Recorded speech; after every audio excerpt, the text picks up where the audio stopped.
बंदी छोड़ सतगुरु रामपाल जी परमेश्वर जी की जय हो। परम पिता परमात्मा सारी सृष्टि के रचनहार कुल मालिक असंख्य ब्रह्मांडों के स्वामी जगत गुरु तीनों लोकों में प्रवेश करके सबका धारण पोषण करने वाले राजाधीराज आत्माधार नाथों के नाथ देवों के देव महादेव सर्वेश्वर महेश्वर मृत्युंजय अजरो अमर आदि अनादि सनातनी प्रभु जगत पिता जगदीश्वर श्री श्री 1008 की उपाधि के वास्तविक अधिकारी अकाल मूरत सौद स्वरूपी राम वासुदेव सर्वगतम ब्रह्म परम पूज्य प्रथम पूज्य परम संत परम पुरुष परम धनी परम दयालु सत्य कबीर हक्का कबीर अल्लाह अकबर बाखबर अल्लाह ताला जगत के तारणहार जगत के मुक्तिदाता जगत के जगन्नाथ हारे के सहारे हिंदुओं के राम मुसलमानों के अल्लाह सिखों के वाहिगुरु ईसाइयों के मसीह दया के सागर दया निधि करुणा के सागर करुणा निधि स्वयंभू परिभू संकट मोचन कष्ट हरण मंगल करण दुख भंजन अविगत कबीर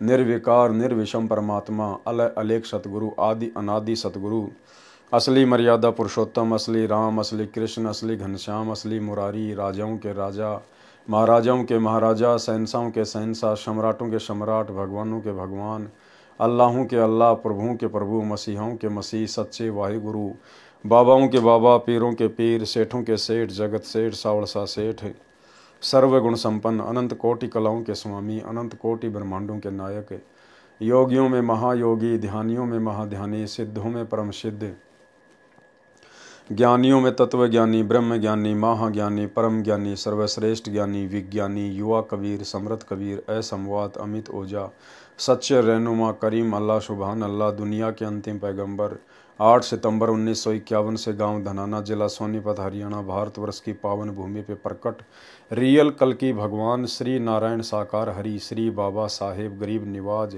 संत श्रोमणी सतगुरु रामपाल जी परमेश्वर जी के चरण कमल में साध संगति से जुड़े हुए देश विदेश से हम सभी सत्सेवक भाई बहनों का अनंत कोटि दंडोत प्रणाम। सत्साई भाई और बहनों, दया पूज्य गुरुदेव भगवान की जिनके विशेष आशीर्वाद से जिनकी वीआईपी रजा से आप और हम सभी साध संगति से जुड़ी हुई आत्माएं निरंतर दृढ़ता के साथ गुरुदेव के ज्ञान को आधार बनाकर उन्हीं के आशीर्वाद से भक्ति मार्ग पर अपनी आत्मा के कल्याण के लिए आगे बढ़ रहे हैं। भाई और बहनों, दिन प्रतिदिन हमें गुरुदेव के आशीर्वाद से भक्ति मार्ग से संबंधित नई नई जानकारियां प्राप्त हो रही हैं। इन समस्त जानकारियों को प्राप्त करके हमारा विश्वास अध्यात्म में ऊंचाइयों की तरफ बढ़ रहा है। आज से पहले जितने भी पार्ट बने हैं, परमात्मा ने किसी न किसी कबीर सागर के सरलार्थ के अंदर हमें अध्यात्म से संबंधित नई जानकारी उपलब्ध करवाई है। भाई और बहनों, परमात्मा इसी प्रकार से धीरे धीरे हमें अपने आध्यात्मिक रंग में रंगते रहेंगे। 90% स्वयं के सत्संग और वचनों के माध्यम से और 10% साध संगतियों के माध्यम से। तो भाई और बहनों, आज हम आगे बढ़ेंगे परम पूज्य परमेश्वर सतगुरु रामपाल जी के कर कमल से लिखी गई पवित्र पुस्तक कबीर सागर के सरलार्थ में पार्ट नंबर 16 से। और आज हमें बहुत कुछ अध्यात्म के विषय में जानने को मिलेगा, समझने को मिलेगा। हमारी आत्मा चार्ज होगी परमेश्वर की महिमा सुनकर, उनके कर कमल से लिखित पुस्तक को पढ़कर या सुनकर। तो आज के वीडियो में धर्मदास जी परमपिता परमेश्वर कबीर साहिब जी से सृष्टि रचना के विषय में जानना चाह रहे हैं। परमात्मा ने उनको हल्का फुल्का बताया।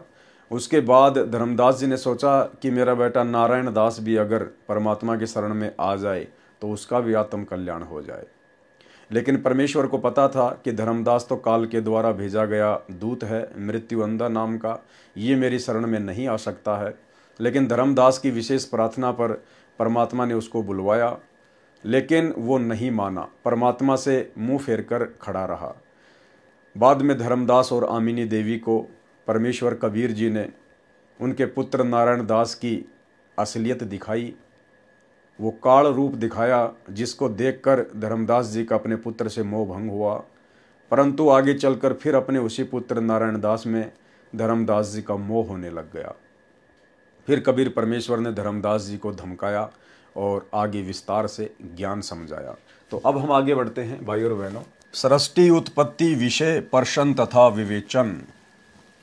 अब साहब मोहि देवों बताई अमर लोक सो कहाँ रहाई लोक दीप मोहि बरनी सुनावहूँ, तसना व्रंत को अमी पियावहूँ। कौन दीप हंस को वासा, कौन दीप पुरुष रहे वासा। भोजन कौन हंस तह करही, और बानी कह पुनि उचरई। कैसे पुरुष लोक रचि राखा, दीप ही कर कैसे अभिलाखा। तीन लोक उत्पत्ति भाखो, वर्ण हु सकल गोय जनि राखो। काल निरंजन की विधि भयउ, कैसे सोडस सुत निर्मय हु। कैसे चार खानी विस्तारी, कैसे जीव काल वस डारी। कैसे कूरम शेष उपराजा, कैसे मीन बराही साजा। त्रिदेवा कौन विधि भयउ, कैसे मही आकाश निर्मय हूँ। चंद्र सूर्य कहूँ कैसे भय हूँ, कैसे तारा गण सब ठय हूँ। की विधि भई शरीर की रचना, भाको शाब उत्पत्ति बचना। तो परमेश्वर ने क्या जवाब दिया धर्मदास की शंकाओं का, धर्मदास की जिज्ञासा का, जब उन्होंने सृष्टि रचना के विषय में जानना चाहा। धर्मदास जी ने परमेश्वर कबीर जी से विनय पूर्वक अति आधीन होकर प्रसन्न किया कि हे परमेश्वर, कृपया करके मुझे ये बताइए कि वह अमर लोक कहाँ पर है। धर्मदास जी ने वही भूमिका की जो श्रीमद् भगवद गीता अध्याय 4 श्लोक 32 तथा 34 में कहा है। गीता ज्ञानदाता काल ब्रह्म ने कहा कि हे अर्जुन, यज्ञों यानी धार्मिक अनुष्ठानों का विस्तार पूर्वक ज्ञान ब्रह्मणे मुखे यानी सच्चिदानंद घन परमेश्वर अपने मुख कमल से उच्चारण करके वाणी में बताता है, जिसे तत्व ज्ञान कहते हैं। जो तत्व ज्ञान वर्तमान में वही ब्रह्मणे मुखे सच्चिदानंद घन ब्रह्म सतगुरु रामपाल जी परमेश्वर हमें तमाम यज्ञों अर्थात धार्मिक अनुष्ठानों की जानकारी दे रहे हैं। क्योंकि भाई और बहनों, सत भक्ति की जानकारी परमात्मा स्वयं ही धरती पर प्रकट होके देते हैं। देश काल और परिस्थिति के अनुसार, युगों के अनुसार परमेश्वर का जो भी है रंग रूप नाम, ये सब कुछ परमात्मा भिन्न भिन्न धारण करते हैं, लेकिन जानकारी परमात्मा ही दे सकता है। 21 ब्रह्मांड से बाहर की जानकारी परमात्मा स्वयं ही अनेकों रूप धारण करके, कभी जिंदा महात्मा के रूप में, कभी पूर्ण संत के रूप में, कभी किसी अन्य महात्मा के रूप में, ये परमेश्वर स्वयं ही आकर अपने सत्य लोक की और सत्य साधना की जानकारी करवाते हैं। बाकी 21 ब्रह्मांड में कोई भी सृष्टि रचना का जानकार नहीं है। तो स्वयं आज वही सत्य पुरुष सच्चिदानंद घन ब्रह्म अपने ब्रह्मण मुखे यानी अपने स्वयं के मुख कमल से आज हमें अध्यात्म के विषय में बता रहे हैं। पांचों यज्ञ इन्होंने आज हमें दी हैं और हर प्रकार से हमें धर्म कर्म की जानकारी दी है। उसको जानकर सर्व पापों से मुक्त हो जाता है। अध्याय 4 श्लोक 32, उस ज्ञान को तू तत्वदर्शी संतों के पास जाकर समझ, उनको दंडोत प्रणाम करने से वे परमात्म तत्व को भली भांति जानने वाले। अब ये परमात्म तत्व को भली भांति जानने वाले यानी परमात्मा को भली भांति जानने वाले। अब भाइयों और बहनों, इस पूरी सृष्टि में परमात्मा को भली भांति केवल परमात्मा ही जान सकते हैं, स्वयं ही जान सकते हैं। उनके विषय में अन्य कोई नहीं जान सकता। तो यहाँ जो शब्द लिखा गया है कि परमात्म तत्व को भली भांति जानने वाले ज्ञानी महात्मा तुझे तत्व ज्ञान का उपदेश करेंगे। तो परमात्म तत्व को परमात्मा ही जान सकते हैं, बता सकते हैं। इसलिए सतगुरु रामपाल जी स्वयं परमात्मा हैं, परमात्म तत्व हैं। अब हमारे अंदर से ये तमाम प्रकार की भ्रमणाएं निकल जानी चाहिए। यहाँ पर दोनों ही अभिनय स्वयं परमेश्वर कबीर जी ही कर रहे हैं और वर्तमान में भी भाई और बहनों दोनों अभिनय परमात्मा का और गुरु का स्वयं सतगुरु रामपाल जी परमेश्वर ही कर रहे हैं, कोई मीन मेख नहीं है। यहाँ पर दोनों ही अभिनय स्वयं परमेश्वर कबीर जी ही कर रहे हैं। वे सच्चिदानंद घन ब्रह्म भी हैं और उस समय तत्वदर्शी संत यानी सतगुरु का अभिनय भी कर रहे थे। तो आज सतगुरु का अभिनय कौन कर रहे हैं? आज तत्वदर्शी संत का अभिनय कौन कर रहे हैं? परमात्मा ही कर सकता है। सच्चिदानंद घन ब्रह्म ही तत्वदर्शी की भूमिका निभाता है, सच्चे गुरु की भूमिका निभाता है। धर्मदास जी अत्यधिक विनम्र व्यक्ति थे।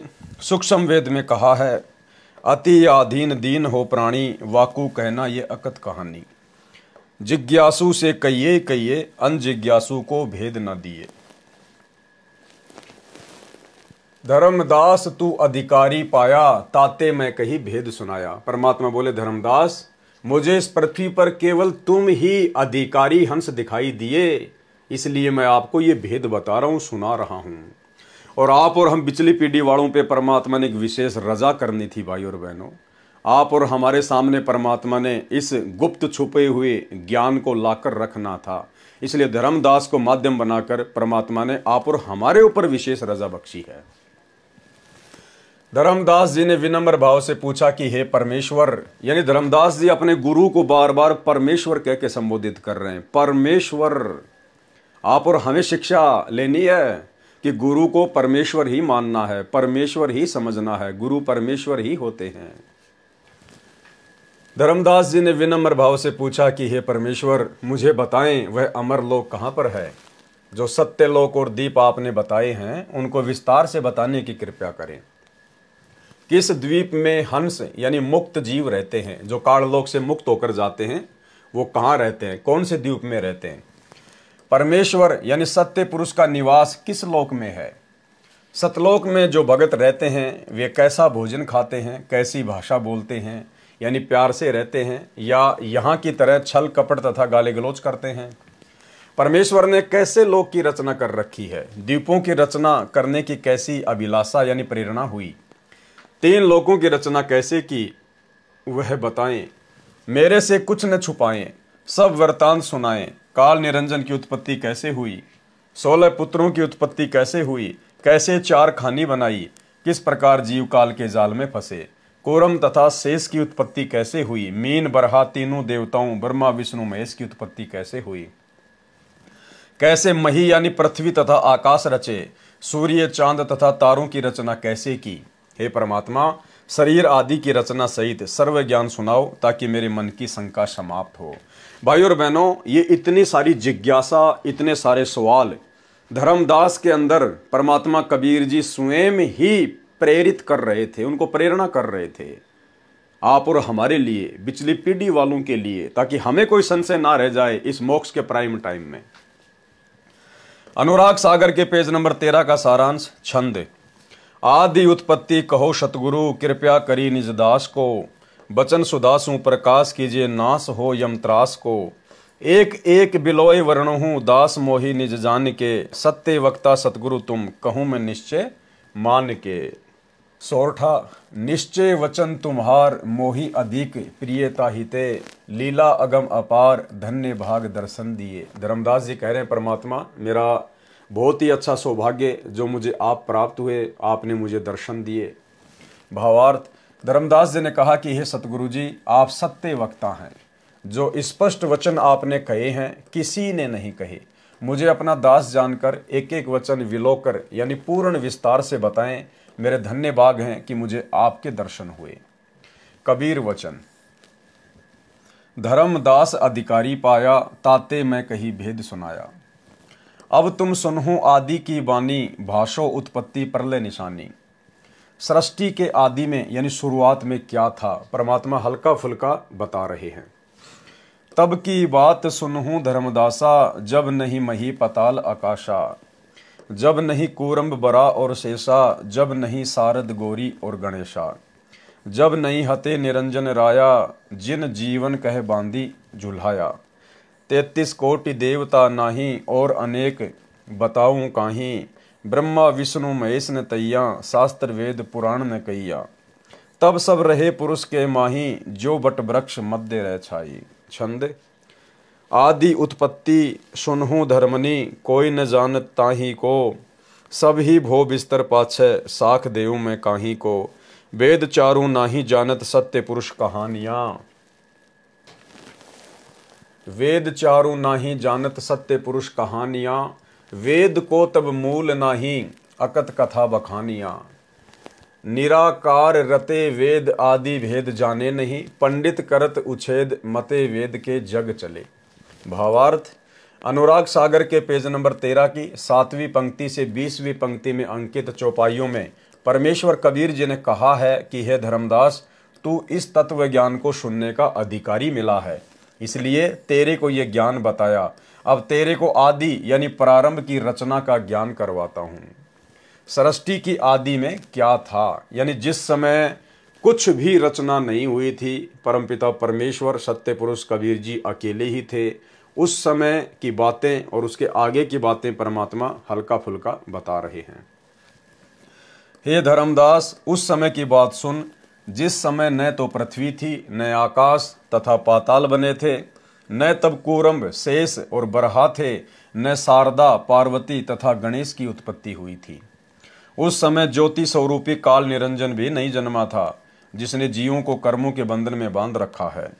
और क्या बताऊं, उस समय न तो 33 करोड़ देवी देवता थे, न ब्रह्मा विष्णु महेश का जन्म हुआ था, तब न चारों वेद थे, न पुराण आदि शास्त्र थे।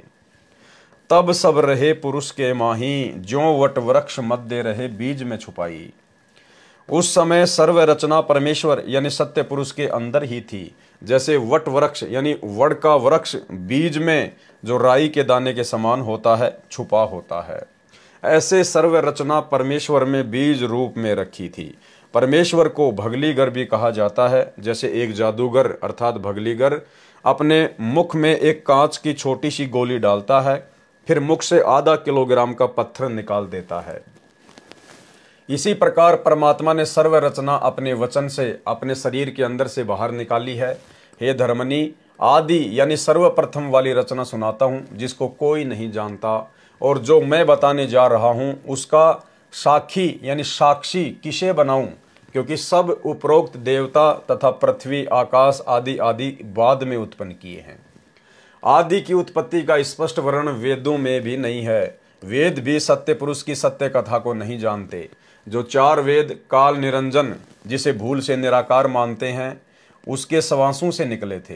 काल ने वेद का सत्य ज्ञान वाला भाग नष्ट कर दिया था। शेष भाग को ऋषि कृष्ण द्वैपायन, जिसे वेद व्यास कहते हैं, वेद को 4 भागों में बांटा तथा कागज के ऊपर लिखा। वेदों वाला अधूरा ज्ञान है, उसी ज्ञान को पंडित जन जनता में सुनाते हैं, जिस कारण से सर्व मानव वेदों के अनुसार साधना करने लगे हैं। अनुराग सागर के प्रश्न नंबर 14 से वाणियां। सृष्टि की उत्पत्ति सत्य पुरुष द्वारा की गई रचना। सत्य पुरुष जब गुप्त रहाए, कारण करण नहीं निर्माये। संपुट कमल रह गुप्त स्नेहा, पुहुप माही रह पुरुष विदेहा। इच्छा कीन अंश उपजाए, हंसन देखी हर्ष बहु पाए। प्रथमई पुरुष शब्द प्रकाशा, दीप लोक रचि कीन निवासा। चारी कर सिंहासन कीन्या, तापर पुहुप दीप कर चीन्या। पुरुष कला धरी बैठे जइया, प्रकटी अगर वासना तैया। 87 दीप रची राखा, पुरुष इच्छा ते सब अभिलाखा। सबे दीप रहे अगर समाई, अगर वासना बहुत सुहाई।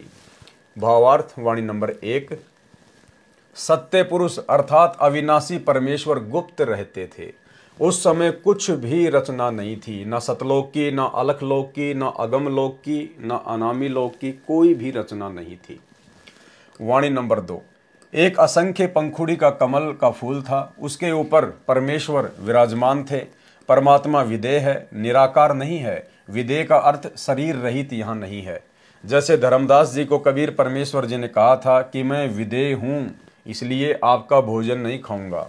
धर्मदास जी ने कहा कि आप जी का शरीर मैं प्रत्यक्ष देख रहा हूँ, आप बातें कर रहे हो, वस्त्र पहने हुए हो, आपकी एक जिंदा बाबा वाली वेशभूषा है, आप अपने आप को विदेह कह रहे हो, ये भेद समझाओ। कबीर परमेश्वर जी ने कहा कि हे धर्मदास, मेरे हाथों को छूकर देख। धर्मदास जी ने परमेश्वर कबीर जी के चरण छुए तो रूई जैसे नरम मुलायम थे। धर्मदास जी हैरान थे। तब परमेश्वर कबीर जी ने कहा कि हे धर्मदास, मेरा शरीर आप जैसा 5 तत्व से नर मादा से निर्मित नहीं है, इसलिए मैं विदेही हूँ, यानी मेरा विलक्षण शरीर है। विदेही का अर्थ है भिन्न शरीर। जैसा कि वाणी नंबर 2 में कहा है कि परमात्मा का कमल पुष्प पर विराजमान थे। परमेश्वर का शरीर विदेह ही होता है, नर और मादा के संयोग से नहीं बनता है। इस सृष्टि में कोई भी मादा ऐसी नहीं है जो परमेश्वर को अपने गर्भ में रख सके। तो भाई और बहनों, आज वही पूर्ण परमेश्वर सत्य पुरुष स्वयंभू परमात्मा सतगुरु रामपाल जी के रूप में आप और हमें पूज्य गुरुदेव भगवान के रूप में प्राप्त हुए हैं। और जैसा कि दास आप जियों के विश्वास को बढ़ाने के लिए बार बार कहता है कि यदि हमारे गुरुदेव वही कबीर परमात्मा हैं तो इनमें वही गुण विद्यमान होंगे। तो 650 साल पहले धर्मदास जी को भी विश्वास नहीं हो पा रहा था अपने जैसा देख कर। तो परमेश्वर ने कहा कि मुझे छू कर देख, मेरा शरीर तेरे जैसा नर मादा से बना हुआ नहीं है, हाड़ मांस का नहीं है। धर्मदास जी ने चरण दबाए तो रूई जैसे नरम लग रहे थे, रबड़ जैसे। ऐसा ही भाई और बहनों सतगुरु रामपाल जी परमेश्वर जी के भक्तों के अनुभव हैं, स्वयं गुरुदेव ने अपने मुख कमल से बताए हैं। करोथा आश्रम की घटना है और किस प्रकार से गुरुदेव ने एक भगत को, और खाली उसी भगत को नहीं, हजारों की संख्या में भगत भाई बहनों को परमेश्वर ने अपनी विलक्षण देह के दर्शन करवाए हैं। उन्होंने चरण सेवा के समय इस बात को देखा, महसूस किया और फिर गुरुदेव के चरणों में पड़कर रोए कि आप तो परमेश्वर हो। ऐसी एक घटना का जिक्र गुरुदेव ने अपने मुख कमल से किया। एक भगत था, उसके दांतों में प्रॉब्लम थी, परमेश्वर से उपदेश लिया, दांतों की प्रॉब्लम ठीक हुई, भंडारा किया, कोई दर्द नहीं हुआ। उसके बाद गुरुदेव के चरणों की सेवा में गया। चरण सेवा करते समय उसने बताया कि आपके चरण ऐसे लग रहे हैं जैसे रूई, और खुद गुरुदेव ने बताया। और भगत ने कहा कि आपसे बढ़कर और कोई शक्ति नहीं है। सुनिए। तो फिर मैंने 25/7/2005 में क्रोथा आश्रम में जाकर नाम ले लिया। 25 जुलाई 2005 को नाम लिया। नाम लेने के से 2 साल पहले मैं पायरिया रोग से ग्रस्त था, यानी नाम लेने से पहले दांतों में पायरिया रोग था। सारे जाड़ दांत हिलने लग गए थे। जब नाम लेने गया तो गोली खाना भूल गया। सोचा दर्द बहुत है, नाम नहीं जपा गया तो पाप का भागी बनूंगा। लेकिन सोचा देखा जाएगा, नाम तो ले लूं। जब नाम लिया तो पता नहीं चला कि जाड़ का दर्द कहाँ गया। ऐसा हो गया कि दर्द कभी था ही नहीं। फिर नाम लेने के बाद आश्रम क्रोथा में खाना खाया तो दर्द नहीं हुआ। दांतों को हाथ लगाकर देखा तो वो हिल रहे थे, लेकिन कम हिल रहे थे, और वो अब भी हिलते हैं, लेकिन तकलीफ नहीं। इसके बाद दर्शनों के लिए गया तो चरण सेवा मिली तो सतगुरु देव के चरण ऐसे लगे जैसे फोम की रूई से भी नरम हो। तो मैं तो ऐसा हो गया कि न कोई चिंता और न कोई तकलीफ। मैं बहुत खुश हो गया। अपने आप ही मन में आता रहा कि इनसे ऊपर कोई और शक्ति नहीं। इसके बाद दर्शनों के लिए गया तो चरण सेवा मिली तो सतगुरु देव के चरण ऐसे लगे जैसे फोम की रूई से भी नरम हो। तो मैं तो ऐसा हो गया कि न कोई चिंता और न कोई तकलीफ। मैं बहुत खुश हो गया। अपने आप ही मन में आता रहा कि इनसे ऊपर कोई और शक्ति नहीं। तो भाई और बहनों, परमात्मा ही होता है, चाहे वे किसी भी युग में, किसी भी समय धरती पर या अन्य ब्रह्मांडों में प्रकट क्यों ना हो। तो आज हमारे पूज्य गुरुदेव भगवान निसंदेह कबीर परमेश्वर के रूप में धरती पर प्रकट हैं, और इस बात को जितना जल्दी हम हृदय से स्वीकार कर लेंगे उतना ही हमारे हित में है। वाणी नंबर 3 में स्वेच्छा से अंश उत्पन्न किए, उनको देखकर अति प्रसन्न हुए। यानी कबीर परमेश्वर ने अपनी स्वयं की इच्छा से, अपनी मर्जी से आत्माएं अपने शरीर से उत्पन्न की, अपने अंश उत्पन्न किए, और उनको देखकर परमेश्वर बड़े हर्षित हुए, बड़े आनंदित हुए। वाणी नंबर 4, सर्वप्रथम कमल पुष्प पर बैठे परमेश्वर ने एक वचन से सर्व लोकों तथा दीपों की रचना की, फिर उन लोकों में स्वयं निवास किया और दीपों में अपने अंश यानी वचन से उत्पन्न पुत्रों को रहने की आज्ञा दी। सर्वप्रथम सत्य पुरुष जी ने ऊपर के 4 अविनाशी लोकों की रचना की, अकय यानी अनामी लोक, अगम लोक, अलख लोक, सत्य लोक। वाणी नंबर 5, चारी कर सिंहासन कीन्या, तापर पुहुप दीपर कर चीन्या। इन 4 लोकों की रचना करके परमेश्वर जी ने प्रत्येक लोक में कमल के फूल के आकार के सिंहासन की रचना की। वाणी नंबर 6, उन 4 लोकों में एक एक कमल पुष्पनुमा सिंहासन की रचना करके सत्य पुरुष के रूप में, यानी एक सम्राट के समान मुकुट पहनकर ऊपर छत्र तानकर महाराजाओं की तरह बैठ गए। यानी परमेश्वर ने पहले तो अपने एक वचन से 4 लोकों की रचना की, सतलोक, अगम लोक, अलख लोक और अनामी लोक। उसके बाद परमेश्वर ने अपने वचन से वहां पर एक एक सिंहासन जो कि कमल के फूल के सदृश से, उसकी रचना की, और परमेश्वर चारों लोकों में भिन्न भिन्न रूप बनाकर, 4 रूप बनाकर उस सिंहासन पर विराजमान हो गए। उसके पश्चात आगे की रचना की इच्छा प्रकट हुई। फिर 88,000 दीपों की रचना की। 16 पुत्रों को उत्पन्न करना वचन से। दूजे शब्द भजेहु पुरुष प्रकाशा, निक्षे कूरम चरण गही आशा। तीजे शब्द भजेहु पुरुष उचारा, ज्ञान नाम सुत उपजे सारा। एकी चरण सन्मुख है रहेहु, आज्ञा पुरुष दीप तिन दे हूँ। चौथे शब्द भये पुनि जब ही, विवेक नाम सुत उपजे तब ही। आप पुरुष की ये दीप निवासा, पंचम शब्द सो तेज प्रकाशा। 5वें शब्द जब पुरुष उचारा, काल निरंजन भी अवतारा। ये यहाँ पर मिलावट की गई है। आगे परमात्मा इसका खुलासा करेंगे कि सत्य पुरुष ने जब 5वां शब्द उच्चारित किया तो काल निरंजन उत्पन्न हुआ। तेज अंग ते काल है आवा, ताते जीवन कह संतावा। जीवरा अंश पुरुष का आही, आदि अंत को जानत नाही। छठे शब्द पुरुष मुख बाखा, प्रकटे सहज नाम अभिलाषा। सतिये शब्द भयो संतोषा, दीन्यो दीप पुरुष परितोषा। 8वें शब्द पुरुष उचारा, सुरती सुभाष दीप बैठारा। 9वें शब्द आनंद अपारा, 10वें शब्द क्षमा अनुसारा। 11वें शब्द नाम निष्कामा, 12वें शब्द जलरंगी नामा। 13वें शब्द अचिंत सुत जाने, 14वें शब्द सुत प्रेम बखाने। 15वें शब्द सुत दीन दयाला, 16वें शब्द में धैर्य रसाला। 17वें शब्द सुत योग संतायन, एक नाल 16 सुत पायन। शब्द हिते भयो सुतन अकारा, सब ते लोक दीप विस्तारा। अगर अभी दिव्य अंश आहारा, दीप दीप अनसन बैठारा। अनसन शोभा कला अनंता, होत तहाँ सुख सदा बसंता। अनसन शोभा अगम अपारा, कला अनंत को वर्ण पारा। सब सुत करे पुरुष को ध्याना, अमी आहारा सदा सुख माना। या विधि 16 सुत भेऊ, धर्मदास तुम चित धरि लेऊ। दीप करी को अनंत शोभा, नहीं वर्णत शोभने। अमित कला अपार अद्भुत, सुनत शोभा को गिने। पुर के उजियार से सुन, सबे दीप अजोर रहो। सत्य पुरुष रोम प्रकाश, एक ही चंद्र सूर करोर हो। सोरठा सतगुरु आन धाम, शोक मोह दुख तह नाही। हंसन को विश्राम, पुरुष दरस अचवन सुधा। भावार्थ पंक्ति नंबर 9 में कहा है कि परमात्मा ने दूसरे शब्द से कूरम की उत्पत्ति की। फिर नंबर 10 से 13 तक कहा है कि तीसरे शब्द से ज्ञान नामक पुत्र उत्पन्न हुआ। चौथे शब्द से विवेक नामक, 5वें शब्द से तेज नामक पुत्र उत्पन्न हुआ। इसके पश्चात पंक्ति 14, 15, 16 बनावटी यानी झूठी है, यानी मिलावट की गई है।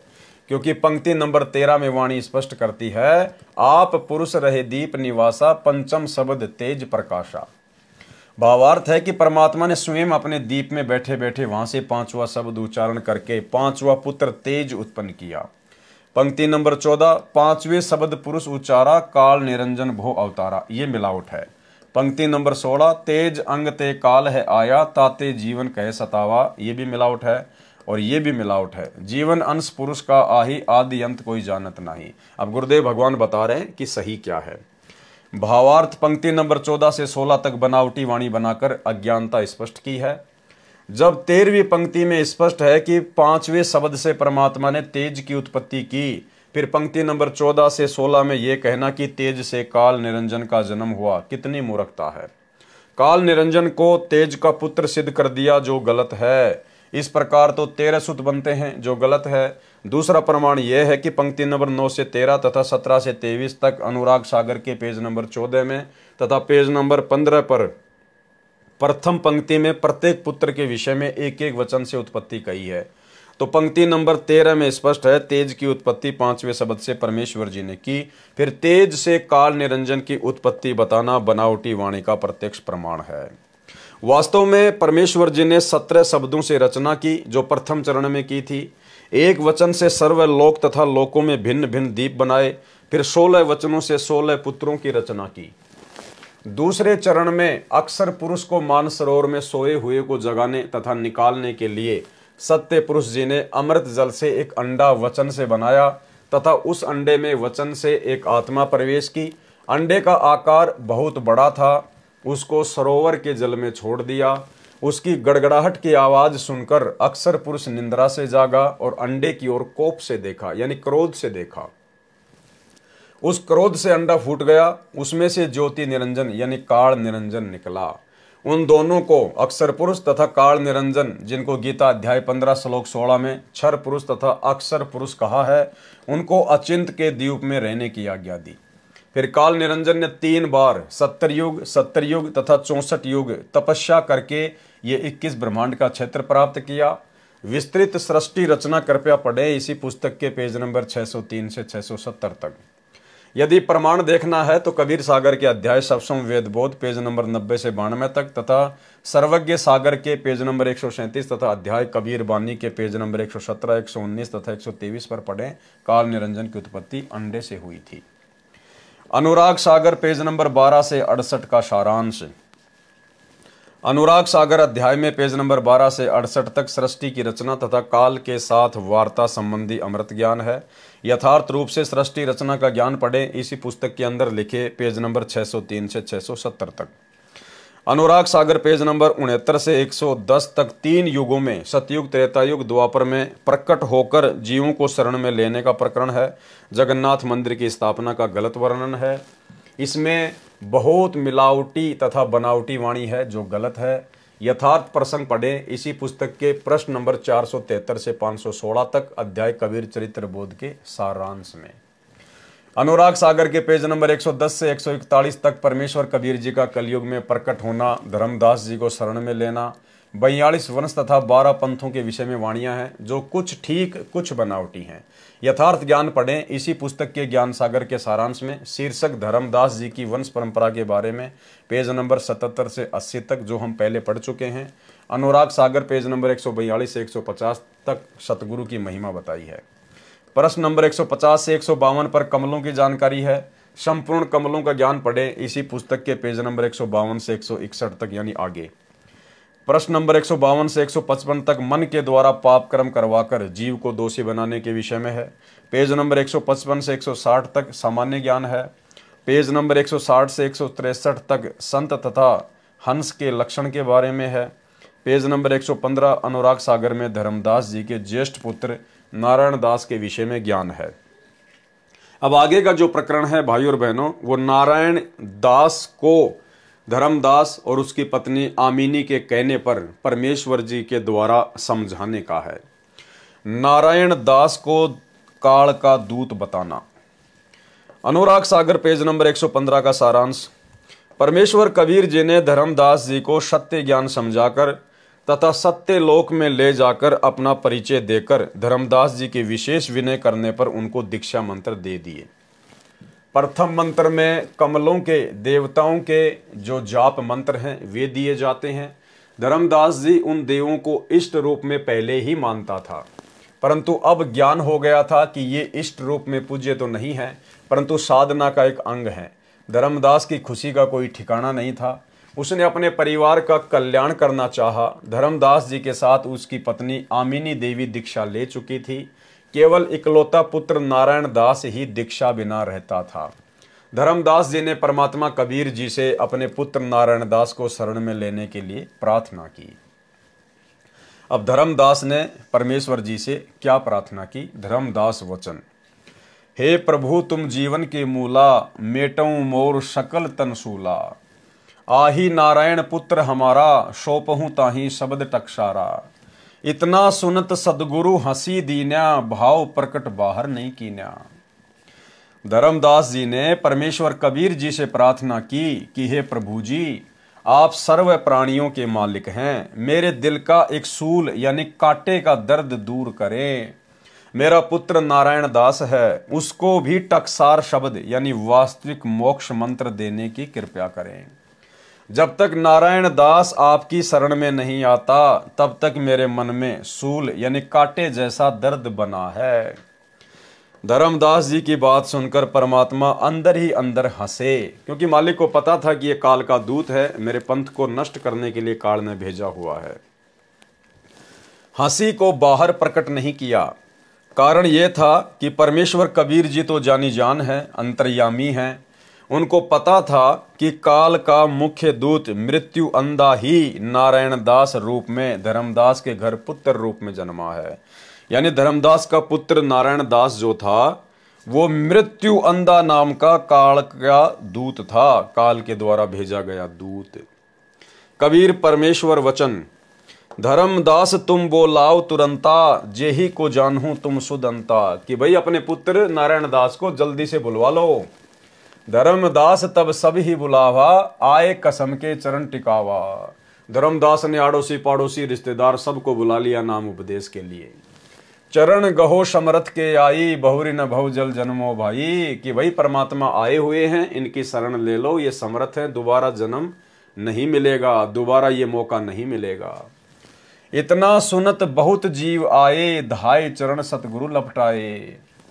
एक नहीं आए दास नारायण, केवल नारायण दास नहीं आया, बाकी सब आ गए धर्मदास के कहने पर। बहुतक आए पर गुरु पायन, धर्मदास सोच मन कीन्या, काहे न आयो पुत्र परवीना।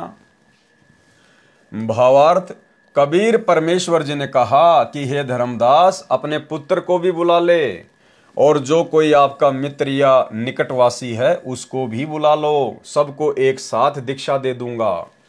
धर्मदास जी ने नारायण दास तथा अन्य आड़ोस पड़ोस के स्त्री पुरुषों से कहा कि परमात्मा आए हैं, दीक्षा लेकर अपना कल्याण कराओ, फिर यह अवसर हाथ नहीं आएगा। ये बात सुनकर आसपास के बहुत से जीव आ गए, परंतु नारायण दास नहीं आया। धर्मदास जी को चिंता हुई कि मेरा पुत्र क्यों नहीं आया। वह तो बड़ा प्रवीण है, तीक्ष्ण बुद्धि वाला है। धर्मदास जी ने अपने नौकर तथा नौकरानियों से कहा कि मेरे पुत्र नारायण दास को बुला कर लाओ। नौकरों ने देखा कि वह गीता पढ़ रहा था और आने से मना कर दिया। अब भाइयों और बहनों, कहाँ कबीर सागर में लिखा है कि जिस समय कबीर परमेश्वर के कहने पर धर्मदास ने अपने नौकर और नौकरानियों से जब कहा कि मेरे पुत्र नारायण दास को बुला के लाओ, जब नौकर गए तो देखा उस समय नारायण दास गीता जी पढ़ रहा था। अब ये बात कौन बता सकता है? अंतर्यामी परमात्मा बता सकता है, सतगुरु रामपाल जी परमेश्वर बता सकते हैं, क्योंकि ये दिव्य दृष्टा हैं, अंतर्यामी हैं, जानी जान हैं। तो ये छोटे छोटे जो पॉइंट हैं इस प्रकार के जो परमेश्वर लिख देते हैं सांकेतिक रूप में, ये हमारे विश्वास को बढ़ाते हैं कि हमारे गुरुदेव भगवान सर्वद्रष्टा हैं, ये अंतर्यामी हैं, इनसे कुछ भी छुपा हुआ नहीं है। और वर्तमान में हिसार जेल से जो ऑडियो आती हैं, जो संदेशे आते हैं, ऐसा ही एक संदेशा धनाना आश्रम में आया था और वीडियो कॉलिंग के माध्यम से बातचीत हो रही थी। तो गुरुदेव भगवान ने कहा कि बच्चों ये ना सोचना कि मैं कैमरे से ही देख सकता हूँ, इस कैमरे के बिना, इस मोबाइल के बिना भी मैं सबको देख रहा हूँ, सबको देख सकता हूँ। और अपने आप को छुपाते हुए कहा कि मेरे बंदी छोड़ने मेरे परमात्मा ने मुझे वो ताकत दे दी है कि मैं इस तुम्हारे मोबाइल के बिना भी तुम सबको देख सकता हूँ और सबको देख रहा हूँ मैं। तो भाई और बहनों, ये वही कबीर परमात्मा है जो वर्तमान में सतगुरु रामपाल जी के रूप में धरती पे प्रकट है। सुनिए। आशीर्वाद है मेरे बच्चों, सारे दिखाई देते हो, और अगर कैमरे से ना देखूं तो वैसे भी देख सकता हूं मेरे बच्चे, इतनी ताकत दे दी है मेरे बंदी छोड़ने मेरे को। आप चिंता ना करो, जैसे सूर्य सबके साथ होता है ऐसे भगवान और दास को अपने साथ समझना। तो जब नौकर नौकरानियां नारायण दास के पास जाती हैं, उनको संदेशा देती हैं, तो नारायण दास उनको क्या जवाब देता है? अब नारायण दास ने क्या कहा? नारायण दास वचन, हम नहीं जाए पिता के पासा, वरद भय सकलो बुद्धि नासा। नारायण दास ने कहा कि हम नहीं जाने वाले पिताजी के पास में, उनके तो बुढ़ापे में बुद्धि खिसक गई है। हरि समकर्ता और कहें आई, कह रहे हैं कि भगवान श्री कृष्ण के अलावा, हरि यानी भगवान श्री कृष्ण के अलावा, विष्णु के अलावा कोई और भगवान है, और ताको छोड़ जपे हम काहीं, और अपने भगवान श्री कृष्ण जी को छोड़कर हम किसी और की माला जपेंगे। वरद भय जुलाहा मन भावा, पिताजी तो बूढ़े हो गए और बुढ़ापे में उनको तो जुलाहा मन भा गया। हम मन गुरु बिठलेश्वर पावा, हमारे तो बिठलेश्वर महाराज जी हमारे गुरु हैं। काहीं कहो कछु कहो न जाई, मोर पिता गया बोराई। कि अब मैं किसको क्या मुंह दिखाऊंगा, किसको क्या कहूंगा कि बुढ़ापे में मेरे पिताजी की बुद्धि खिसक गई है। भावार्थ, नारायण दास ने नौकरों से कहा कि मैं पिताजी के पास नहीं जाऊंगा, वृद्ध अवस्था यानी बुढ़ापे में उनकी बुद्धि का पूर्ण रूप से नाश हो गया है। हरि यानी श्री विष्णु जी के समान और कौन करता है, कौन भगवान है जिसे छोड़कर हम अन्य किसी की भक्ति करें। पिताजी ने तो बुढ़ापे में जुलाहे को मन में बसा लिया, मैंने तो विठलेश्वर यानी विठल भगवान श्री कृष्ण जी को गुरु मान लिया है। क्या कहूं, किसके सामने कहने लायक नहीं रहा हूं, मेरे पिताजी पागल हो गए हैं। नौकरों ने जो जो बातें नारायण दास ने कही थी धर्मदास जी को सुनाई। धर्मदास जी स्वयं नारायण दास को बुलाने गए और कहा कि हे पुत्र, आप चलो, सत्य पुरुष आए हैं, चरणों में गिरकर विनती करो, अपना कल्याण कराओ बेटा, फिर ऐसा अवसर हाथ नहीं आएगा। हे भोले बेटा, ये हट छोड़ दे। लेकिन नारायण दास नहीं माना। नारायण दास वचन, तुम तो पिता भये बोराई, तीजेपन जिंदा गुरु पाई। कि पिताजी तुम तो पागल हो गए पूरी तरह से, और तुम्हारे जीवन का जो तीसरा जो ये पड़ाव चल रहा है, तुम 70-75 साल की उम्र पार कर गए ना, तुम्हारे को तो मुसलमान भाग गया, जिंदा भाग गया। राम कृष्ण समने देवा, जाकी ऋषि मुनि लावे सेवा। भगवान राम और कृष्ण के अलावा कोई देवता नहीं है, बड़ी बड़ी ऋषि महात्मा भी जिनकी पूजा पाठ सेवा करते थे। गुरु विठलेश्वर छाड़े उदीता, वरद भये जिंदा गुरु कीता। भावार्थ, नारायण दास ने कहा कि पिताजी आप तो पागल हो गए हो, तीजेपन यानी जीवन के तीसरे पड़ाव को पार कर चुके हो। 75 वर्ष तक के जीवन को तीसरा पड़ाव कहते हैं। आपने जिंदा बाबा मुसलमान संत गुरु बना लिया। राम जी के समान अन्य कोई प्रभु नहीं है जिसकी सेवा पूजा सब ऋषि मुनि करते रहे। अब धर्मदास जी क्या बोले, धर्मदास वचन, बाँ पकड़ तब लीन उठाई, पुनि सतगुरु के सन्मुख लाई। धर्मदास जी ने जबरदस्ती उसकी बाजू पकड़ के खड़ा करके और कबीर परमात्मा के पास लेकर गया। अब भाई और बहनों, भक्ति मार्ग में ये नहीं चलता है। अब ये ज्ञान मार्ग है। ये ठीक है, बच्चा अगर नादान है, बच्चा 5-10 साल तक का है, उसको हम जबरदस्ती पकड़ के नाम दिलवा सकते हैं। अब नारायण दास तो उस समय तक धर्मदास का कारोबार संभाल रहा था, वो तो पूरा बड़ा हो गया था, शादीशुदा हो गया था। तो धर्मदास जी का इस प्रकार से बाजू पकड़कर जबरदस्ती नाम दिलवाना उचित नहीं है। वहां पे कबीर परमात्मा कोई किसी बीमारी का टीका थोड़ी लगा रहे थे जो जबरदस्ती पकड़ के लगवा देंगे। वहां तो परमेश्वर दीक्षा दे रहे थे, नाम दे रहे थे। वो तो जीव की अपनी स्वयं की इच्छा के ऊपर निर्भर होता है। तो हमने इस प्रकार से जबरदस्ती किसी के साथ में नहीं करनी है। सतगुरु चरण गहोरे बारा, यम के फंद छुड़ावन हारा। तज संसार लोक कहाँ जाई, नाम पान गुरु होय सहाई। भावार्थ, धर्मदास जी ने अपने पुत्र नारायण दास को बाजू से पकड़कर उठाया और सतगुरु कबीर जी के सामने ले आया। हे मेरे बालक, सतगुरु के चरण ग्रहण करो, ये काल की बंद से छुड़ाने वाले हैं। जिस समय संसार छोड़कर सतलोक जाएंगे तो गुरु दीक्षा सहायता करती है। अब नारायण दास क्या श्लोक सुनाने लगा धर्मदास के आगे कबीर परमात्मा को। तब मुख फेर नारायण दासा, कीन मलेच्छ भवन प्रगाशा। कि ये मुसलमान, ये मलेच्छ हमारे घर में प्रवेश कर गया और मुंह फेर के खड़ा हो गया, परमात्मा को खरी खोटी सुनाने लगा। कह वाते जिंदा ठगाया, हमरे पिताई डारी बोराया। कि ये मुसलमान ठग कहां से आ गया और मेरे पिताजी को भी जो है इसने बहका दिया। सबके सामने कहने लगा परमात्मा को। भाई और बहनों, ये श्लोक इस कबीर परमेश्वर सतगुरु रामपाल जी को चारों युगों में सुनने पड़े हैं, आप और हम आत्माओं के लिए। ना जाने परमात्मा ने कैसे कैसे श्लोक 2 कोटि के जीवों के मुख से सुने हैं, लेकिन फिर भी इस परमात्मा ने किसी का बुरा नहीं माना और आप और हमारे तक परमात्मा ने ये कंप्लीट भक्ति का कोर्स पहुंचा दिया। कितने दयालु हैं परमात्मा। वेद शास्त्र कहें दीन उठाई, आपने महिमा कहत बनाई। जिंदा रहे तुम्हारे पासा, तो लग घर की छोड़ी आशा। इतना सुनत धर्मदासा अकुलाने, ना जाने सुत का मत ठाने। पुनि आमिनी बहुविधि समझायो, नारायण चित एक को नहीं आयो। तब धर्मदास गुरु पे आए, बहुविधि ते पुनि विनती लाए। भावार्थ, सतगुरु कबीर जी के सन्मुख जाते ही नारायण दास ने अपना मुंह दूसरी ओर टेढ़ा किया और बोला कि पिताजी, आपने मलेच्छ यानी मुसलमान को घर में प्रवेश करवाया है, धर्म भ्रष्ट कर दिया है। ये जिंदा बाबा ठग कहां से आया, मेरे पिता को बहका दिया। इसने वेद शास्त्रों को तो एक और रख दिया, अपनी महिमा बनाई है। जब तक ये जिंदा घर में रहेगा मैं घर में नहीं आऊंगा। अपने पुत्र की इतनी बातें सुनकर धर्मदास व्याकुल हो गया कि बेटा पता नहीं क्या कर बैठेगा। फिर नारायण दास की माताजी यामिनी देवी ने भी बहुत समझाया, परंतु नारायण दास के हृदय में एक बात नहीं आई और उठकर चला गया। धर्मदास जी ने परमेश्वर कबीर जी से प्रार्थना की कि हे प्रभु क्या कारण है नारायण दास इतना विपरीत चल रहा है। और ठीक ये स्थिति भाई और बहनों, जब से सन 1994 से सतगुरु रामपाल जी ने, कबीर परमात्मा ने अपना 13वां यथार्थ कबीर पंथ चलाया है, उनको भी इसी प्रकार की लोगों की व्यंग्यपूर्ण बातें सुननी पड़ी। आपने गुरुदेव के छोटे कलयुगी बेटे मनोज का इंटरव्यू सुना और उसने कहा कि जब गुरुदेव के शुरुआती संघर्ष के दिन थे तो वो दोनों भाई तो पैसा कमाने में लग गए थे।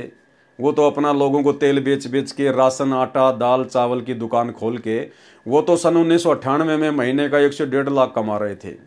वो तो अपना धन जोड़ने में लग गया था। सतगुरु का परिवार, उनके बेटा बेटी सब संघर्ष अकेले गुरुदेव कर रहे थे। तो उस मनोज ने बताया कि उस समय जब गुरुदेव गांव गांव जाकर सत्संग करते थे, पाठ करने जाते थे, तो जिसके घर में पाठ होता था उस घर में एक ही भगत होता था और बाकी घर वाले गुरुदेव के खिलाफ हुआ करते थे।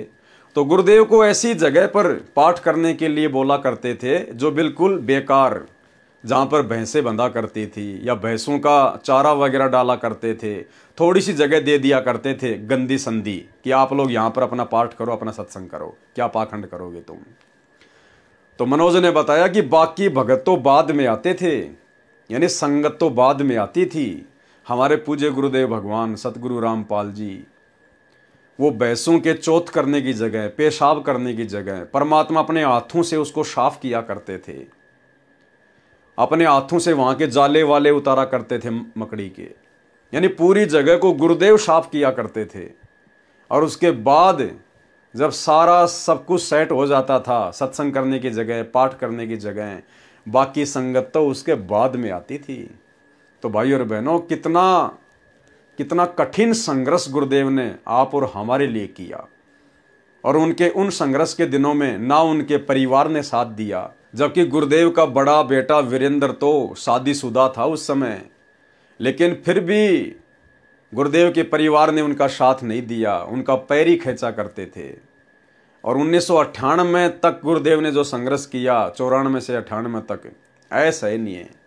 और 98 में, सन 1998 में तो गुरुदेव के बड़े लड़के ने राशन की दुकान खोली, जो महीने का 1 से 1.5 लाख रुपये कमाया करता था, जो मनोज अपने इंटरव्यू में कहता है। तो भाई और बहनों, सन 2005 तक गुरुदेव भगवान का उनके परिवार ने किसी भी तरह से कोई सहयोग नहीं किया। शुरुआती संघर्ष अकेले गुरुदेव भगवान ने किया। सुनिए, गुरुदेव जी ने जब दादा गुरुदेव जी स्वामी रामदेव जी महाराज ने नाम दीक्षा देने का अधिकार दे दिया था गुरु जी को, तो फिर हमने दोबारा संत रामपाल जी महाराज जी से नाम दीक्षा ली। गुरुदेव जी घर घर जाकर सत्संग करते थे, उनको समझाते, नाम दीक्षा देते। और सत्संग, जब सत्संग करते थे, शुरुआती दौर था, सत्संग करते थे, एक घर में चले गए, वहां पर सत्संग करते। और गुरुदेव जी संत गरीबदास जी महाराज जी द्वारा लिखित अमर ग्रंथ साहिब, उसका 3 दिन का पाठ भी करते थे। जब 3 दिन का पाठ करते थे तो जब स्टार्टिंग की, आपको स्टार्टिंग की बता रहा हूं मैं, शुरुआत में क्या होता था कि पूरे परिवार में एक ने नाम उपदेश ले रखा जी जी। अब उनके पाठ करना या सत्संग करना, तो वहां पर जाते थे तो परिवार के सारे सदस्य नाराज कि हम सत्संग नहीं होने देंगे, पाठ नहीं करने देंगे। उनका विरोध, उनको जाके समझाते, भाई पाठ करने से ये लाभ होंगे, पाठ करने से तुम्हारे घर में लाभ होंगे, बरकत होगी, ये यज्ञ होते हैं, 5 यज्ञ होंगे आपके घर में, और इन्हीं यज्ञों से आपको लाभ होगा। तो ये चीजें समझाते। 1-2 समझता नहीं समझता तो वो क्या करते, चल एक्सेप्ट हो जाता, ठीक है कर लो। तो वो क्या देते थे, जब गुरुदेव जी देते, या तो जहाँ भैंस बांधते हैं ना, वो जगह देते। अच्छा, करना है तो यहाँ कीजिए पाठ अपना, जो भी करना चाहते हो एक तरफ करो, या फिर जहाँ पर अपना तूड़ा डलता है यानी कि पशुओं का चारा डलता है वो वाली जगह देते अच्छा। गुरुदेव जी को। ओहो। स्टार्टिंग का संघर्ष था, कोई समझ नहीं पाता इन चीज़ों को, समझ नहीं रहा था गुरुदेव जी क्या बताना चाहते हैं, संत रामपाल जी महाराज क्या चीज़ बताना चाह रहे हैं, क्या चीज़ देना चाह रहे हैं। तो परिवार का एक सदस्य नाम ले रहा था तो ऑटोमेटिक संघर्ष होना था। बाकी के अगर 6 सदस्य है तो 5 नाराज। तो ऐसी जगह देते थे तो वहां पर गुरुजी अपने हाथों से जाले उतारते, अपने हाथों से पानी से सफाई करते। और काफी जगह कच्चे मकान होते तो वहां पर खुद वो करना, सफाई करना, लिपवाना, सारी चीजें करनी। और वहां पर दरबार साहब सजाना, तखत लेके आए किसी पड़ोसी का मांग कर, है उसके ऊपर मंजी साहब लगाना, उसके ऊपर रुमाले ढकना, उसके ऊपर दरबार साहब सजाना, है पूरा गुरुजी अपने हाथों से करते थे। और उसके बाद जो 10, 20, 30 श्रद्धालु होते वो बाद में आते तो वो भी साथ लग के सेवा करते वहाँ। तो क्या था, या तो वहां देते या फिर ऊपर कमरा होता है, हरियाणा भाषा में चौबारा बोलते हैं, मकान के ऊपर कोई भी कमरा है वो देते थे कि एक तरफ रहो वहाँ, वहीं से आओ वहीं से जाओ। तो भाई और बहनों, आपको विश्वास हो जाना चाहिए, आज गुरुदेव का जो कलयुगी परिवार, उनके बेटा बेटी भाई बंधु रिश्तेदार जिस प्रकार से संत रामपाल जी के ठेकेदार बने हुए घूम रहे हैं, इन लोगों ने संत रामपाल जी की शक्ल देखना भी अच्छा नहीं समझा था उस समय। ये लोग उल्टा गुरुदेव के विरोध में थे। गुरुदेव से उपदेश लेने के बाद भी गुरुदेव की कलयुगी पत्नी, उनका बेटा, सब लोग उनके विरोध में थे, कोई उनका सहयोग नहीं करता था। तो इस दयालु परमात्मा ने स्वयं ही संघर्ष करते हुए आप और हम आत्माओं तक ये सत्ज्ञान पहुंचाया है। हमारा रोम रोम गुरुदेव भगवान का ऋणी है, रोम रोम। नारायण दास इतना विपरीत चल रहा है, यानी धर्मदास जी ने कहा कि परमात्मा क्या कारण है जो मेरा बेटा नारायण दास इतना विपरीत चल रहा है। कबीर परमेश्वर जी ने कहा कि हे धर्मदास, तेरे पुत्र रूप में काल का दूत आया है, इसका नाम मृत्यु अंधा दूत है, ये मेरी बात को नहीं मानेगा। विवेचन पाठकों से निवेदन है कि अनुराग सागर के पेज नंबर 117 पर कबीर वचन जो पंक्ति नंबर 15 तथा 22 अंतिम तक, पृष्ठ 118 तथा 123 तक वाणियां बनावटी तथा मिलावटी हैं। यह धर्मदास जी के बिंद परिवार वाले महंतों ने नाश कर रखा है, इन दामा खेड़ा वालों ने और उससे पहले वालों ने। क्योंकि जिन 12 पंथों का यहाँ वर्णन है वह कबीर वाणी अध्याय में कबीर सागर में पेज नंबर 134 पर लिखे प्रथम अंश से नहीं मिलता। उसमें लिखा है कि प्रथम अंश उत्तम यानी चूड़ामणि मुक्तामणि नाम साहिब के विषय में कहा है। यदि काल के 12 पंथों में प्रथम उत्तम है तो नारायण दास प्रथम पंथ का प्रवर्तक नहीं हो सकता, क्योंकि नारायण दास ने तो कबीर जी का मार्ग ग्रहण नहीं किया था। वे तो अंतिम समय तक श्री कृष्ण जी के पुजारी रहे थे, अपने छोटे भाई चूड़ामणि जी के दुश्मन बन गए थे। चूड़ामणि जी तो बांधवगढ़ त्याग कर कुदुरमाल गांव चले गए थे। नारायण दास ने बांधवगढ़ में श्री कृष्ण जी का आलीशान मंदिर बनवाया था। श्री चूड़ामणि जी के कुदुरमाल जाने के कुछ वर्ष पश्चात बांधवगढ़ नगर भूकंप से नष्ट हो गया था। उसमें सब श्री कृष्ण पुजारी वैश्य रहते थे, जैसे हरियाणा में अग्रवाह में हुआ था। बाद में उसी बांधवगढ़ में श्री कृष्ण मंदिर बनाया गया है जो वर्तमान में विद्यमान है, और उसको केवल जन्माष्टमी पर सरकार की देखरेख में 3 दिन दर्शनों के लिए खोला जाता है। शेष समय में केवल सरकारी पुजारी मंदिर में पूजा करता है। कारण यह है कि उस स्थान पर खुदाई करना मना है। पहले खुदाई में बहुत व्यक्तियों को बहुत सोना चांदी हाथ लगा था, बाद में सरकार ने अपने कब्जे में ले रखा है। उस मंदिर का इतिहास नारायण दास सेठ से प्रारंभ होता है। यह वहाँ का पुजारी तथा वहाँ के उपासक बताते हैं। यानी धर्मदास कितना पैसे वाला था। धर्मदास के बाद वो सारी संपत्ति नारायण दास को मिल गई थी। मुक्तामणि अर्थात चूड़ामणि जो परमात्मा की विशेष आत्मा थी, वो तो बांधवगढ़ को छोड़ के धर्मदास की संपत्ति को ठोकर मार के वो तो फिर कुदुरमाल चला गया था। बाद में नारायण दास ने वहाँ पर मंदिर बनवाया। फिर कुछ समय बाद में वहाँ पर भूकंप आया और पूरा का पूरा बांधवगढ़ जमीन में समा गया। बाद में कुछ लोगों ने खुदाई करी वर्तमान में, तो वहाँ पर सोने चांदी हाथ लगा। यानी कितना धन था भाई और बहनों बांधवगढ़ में, विशेषकर धर्मदास जी के पास में। 17 अरब की संपत्ति धर्मदास जी की बताई जाती है। 17 अरब, आज से 650 साल पहले। यानी वर्तमान में यदि मुकेश अंबानी की संपत्ति को अगर धर्मदास जी की 650 साल पहले वाली संपत्ति से तुलना करें तो वर्तमान का मुकेश अंबानी धर्मदास के नौकर के बराबर है। इतनी संपत्ति थी, फिर भी उस आत्मा ने परमात्मा को चाहा और अंत में सब कुछ त्याग दिया, केवल परमात्मा की भक्ति को चाहा। धर्मदास जी के सर्व धन संपत्ति पर नारायण दास ने कब्जा कर लिया था। श्री चूड़ामणि नाम साहिब तो परमेश्वर कबीर जी के भेजे परम हंस थे। उनका उद्देश्य धन संपत्ति ग्रहण करना नहीं था, परमात्मा के यथार्थ ज्ञान का प्रचार करना था तथा परमेश्वर कबीर जी के वचन अनुसार धर्मदास का वंश चलाना था, जो 42 पीढ़ी तक चलेगा।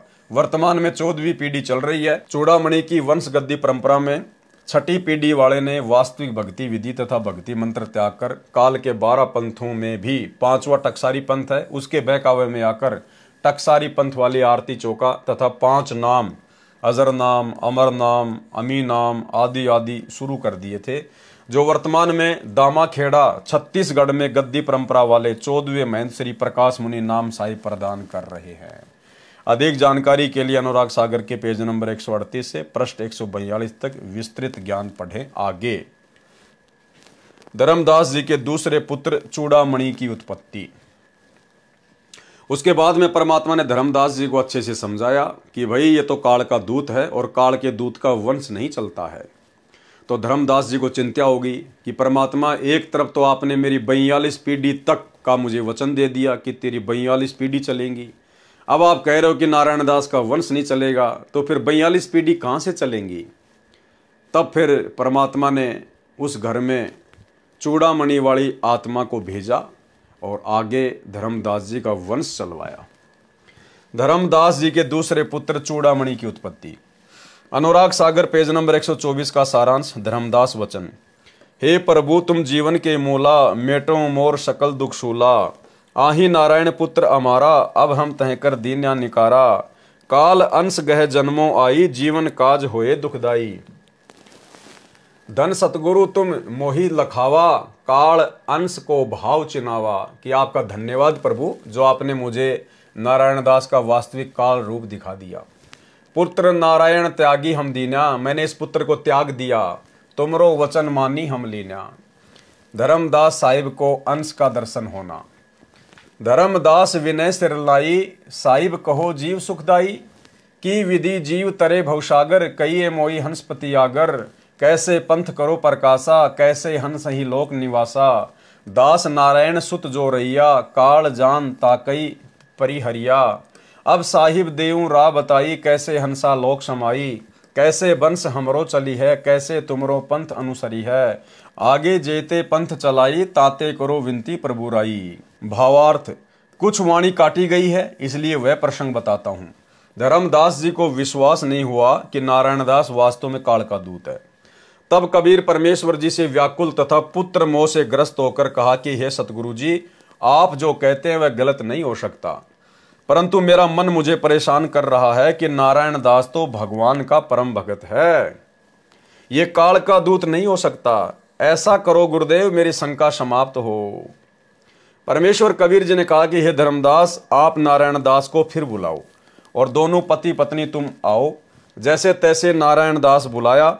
परमेश्वर कबीर जी ने नारायण दास की प्रशंसा की, कहा कि धर्मदास, तेरे घर प्रभु का परम भगत जन्मा है, ये जो भक्ति कर रहा है करने दो। ये काल के दूतों की पहचान होती है भाई और बहनों। उनके मुख पे जरा सी उनकी प्रशंसा कर दो, भूरी भूरी उनकी बढ़ाई कर दो, तुरंत खुश हो जाएंगे, चेहरा खिल जाएगा। और जरा सा उनको सत्य वचन कह दो, खरी खरी कह दो, उनका मुंह मुरझा जाएगा। इस नारायण दास के उदाहरण से आपको पूज्य गुरुदेव जी के वर्तमान कलयुगी काल प्रेरित परिवार की पहचान हो जानी चाहिए। भाई और बहनों, आपने देख लिया पिछले वीडियो में, सतगुरु रामपाल जी दिव्य दृष्टा हैं, अंतर्यामी हैं, जानी जान है। आज उनका परिवार इन सतलोक आश्रमों में किस प्रकार से पाखंड कर रहा है।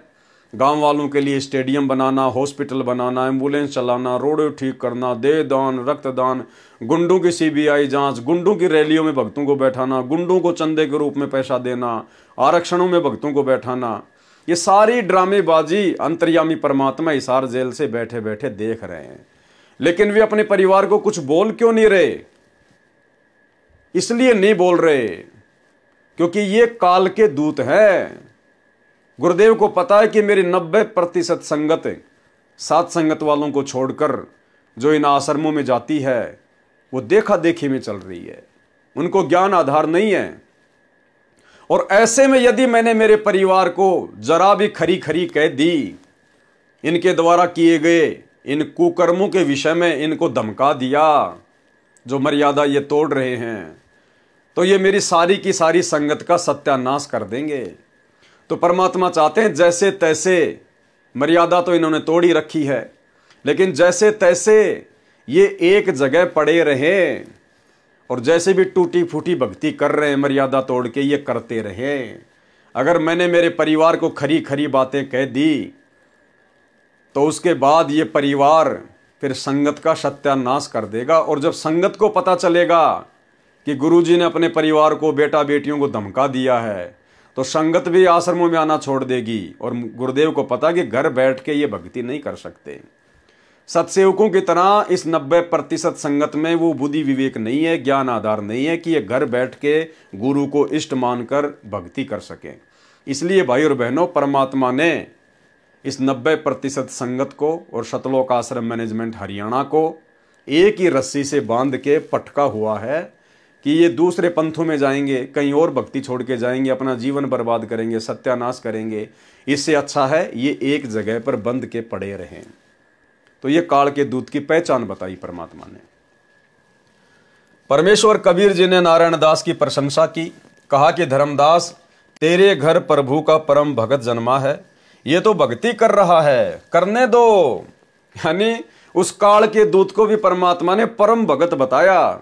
जैसे आज गुरुदेव इन आश्रमों को बहुत अच्छा बता रहे हैं, इन आश्रमों में आने वाली संगत और इन आश्रमों के संचालकों को, जिन्होंने गुरुदेव की सरेआम मर्यादाओं की धज्जियां उड़ा रखी हैं, फिर भी गुरुदेव इनकी प्रशंसा करते हैं। इसी प्रकार जिस प्रकार काल के दूत नारायण दास की प्रशंसा की, तेरे घर परम भगत जन्मा है, ये जो भक्ति कर रहा है करने दो। देख इसके मस्तिष्क की रेखा। दोनों आमिनी तथा धर्मदास ने देखा, ऐसी रेखा करोड़ों में एक की होती है। यानी झूठी प्रशंसा की परमात्मा ने। धर्मदास तथा आमिनी ने देखा कि नारायण दास का स्वरूप भयानक था, ओछा माथा, लंबे दांत, काला शरीर।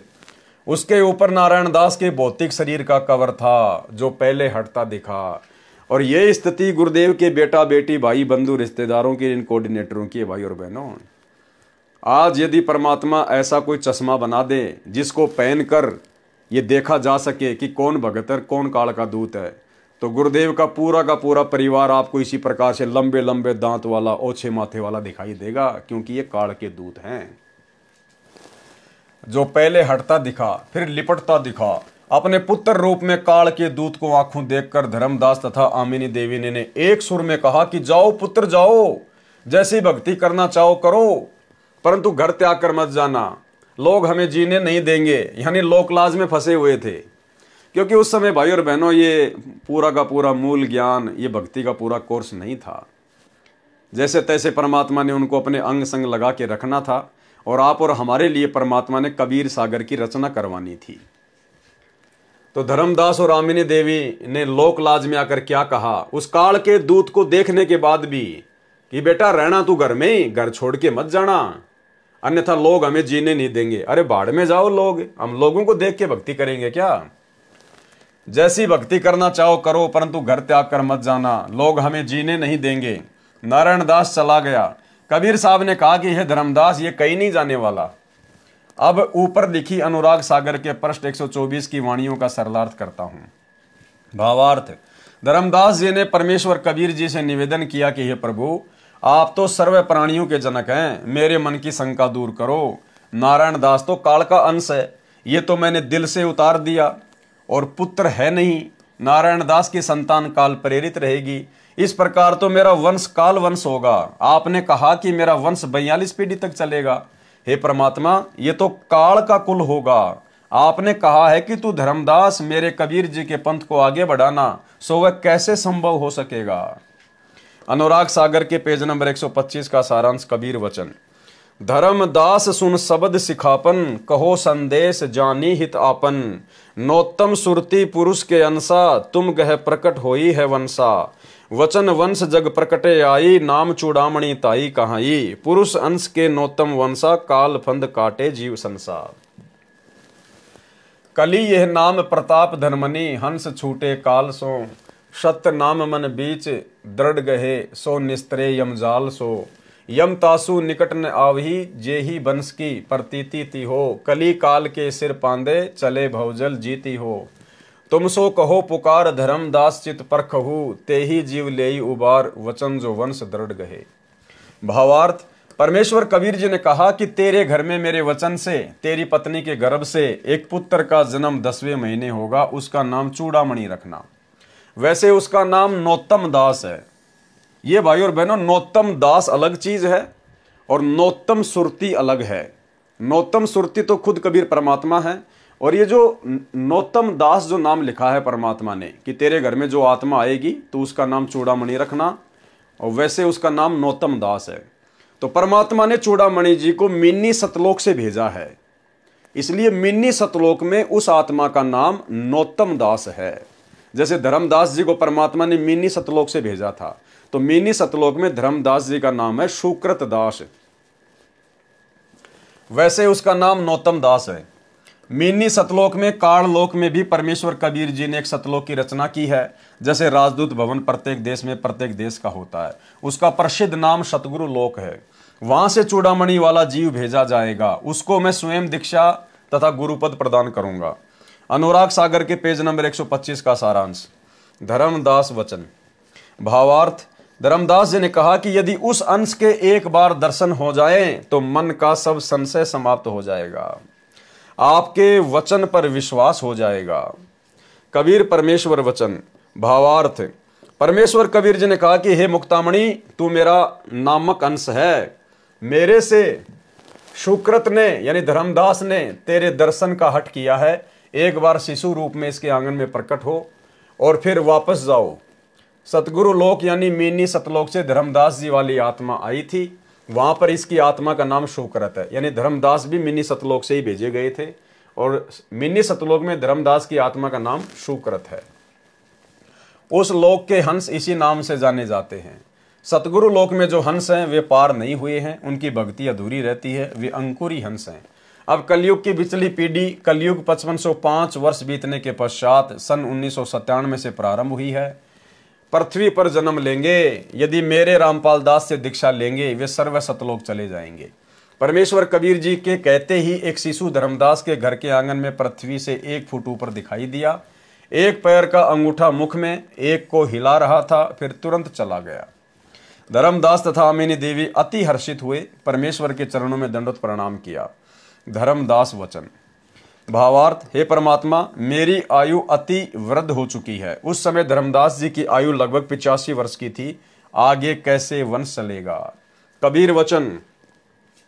कबीर परमेश्वर जी ने कहा कि यह जो शिशु आपने देखा था वह तेरी पत्नी के गर्भ से 10वें महीने जन्म लेगा। जो ये तुम्हारा पुत्र होगा, ये तुम्हारा अंश होगा। जो मैंने तेरे को सतनाम तथा सारनाम दिया है वह भंडार है, उसको उसे देना जिसे मैं कहूँ। धर्मदास वचन। भावार्थ, हे प्रभु, मेरी इंद्री शिथिल हो चुकी है, अब कैसे लड़का उत्पन्न होगा। स्पष्टीकरण, इन वाणियों में मिलावट है। जो लिखा है कि मैंने इंद्री वश कीनी है, पुत्र कैसे होगा, यह गलत है। इंद्री वश करने का अर्थ है संयम रखना, परंतु ऐसी आवश्यकता पड़ने पर संतान उत्पत्ति के लिए इंद्री तो सक्रिय ही होती है। वास्तविकता ये थी कि वृद्ध अवस्था का हवाला देकर प्रश्न किया था, परंतु इतिहास गवाह है कि 90 या 80 वर्ष के व्यक्ति ने भी संतान उत्पत्ति की है, जिनका स्वास्थ्य ठीक चल रहा हो। फिर भी परमात्मा जो चाहे कर सकते हैं। बांझ को संतान, नपुंसक को भी मर्द बना सकते हैं। यहाँ पर इतना ही समझना पर्याप्त है। यानी उनके घर में जो संतान उत्पन्न होनी थी वो परमात्मा के वचन से ही होनी थी अंत में। ये तो कबीर सागर में लोगों ने मिलावट कर रखी है कि धर्मदास जी ने तो अपनी इंद्रियों को अपने वश में कर रखा था। तो परमात्मा ने कहा कि ऐसा कुछ भी नहीं था, और उसने ये कहा था कि परमात्मा, अब मैं 80-85 साल का हो गया, मैं कैसे संतान उत्पत्ति करूंगा। तो परमेश्वर ने समझाना चाहा है कि ऐसा कुछ भी नहीं था, परमात्मा के वचन से वो संतान आनी थी। धर्मदास जी को सार शब्द देने का प्रमाण। अब भाई और बहनों, आज के वीडियो में हम केवल इतना ही लेंगे, धीरे धीरे मालिक के आशीर्वाद से हम लोग आगे बढ़ेंगे। तो अब हमारा जो कल का वीडियो होगा वो यहाँ आगे से शुरू होगा कि धर्मदास जी को परमेश्वर ने सार नाम दिया या नहीं दिया, सार शब्द दिया या नहीं दिया, कहाँ उसका प्रमाण है, ये सारी बातें अब हम आगे के पार्ट में देखेंगे। तो आज के पार्ट में केवल इतना ही। कल 8 बजे सभी भाई बहन लाइव जुड़िए। तब तक गुरुदेव भगवान हम सबको आज्ञा दें, इजाज़त दें, आशीर्वाद दें। बंदी छोड़ सतगुरु रामपाल जी भगवान की जय हो।